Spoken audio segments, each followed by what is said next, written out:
If you're a pet owner, you've probably seen those viral ads for pet hair removal gloves. But do they actually work or are they just another gimmick that ends up in the back of your drawer? Let's break it down. Quick disclaimer before we begin, everything in this video is based on publicly available information and personal opinion. These gloves promise to gently remove loose fur while you pet your dog or cat, supposedly making grooming stress free. The product listing highlights features like a flexible fit, soft bristles, and easy cleanup. But here's the thing.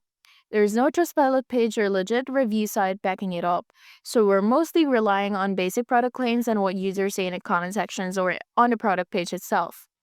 Some customers say it works great for short-haired pets, especially for those who hate brushes, but others mention it barely grabs fur or wears down after a few uses, so mixed bag overall. For the final verdict, is it a scam? Not exactly, but it's not a miracle product either. If it's cheap and you're curious, it might be worth a try. Just don't expect it to completely replace your pet brush, and again, no third party reviews make it hard to fully trust. Have you used one of these pet hair gloves? Drop your experience in the comments, and if you found this review helpful, like and subscribe for more honest reviews.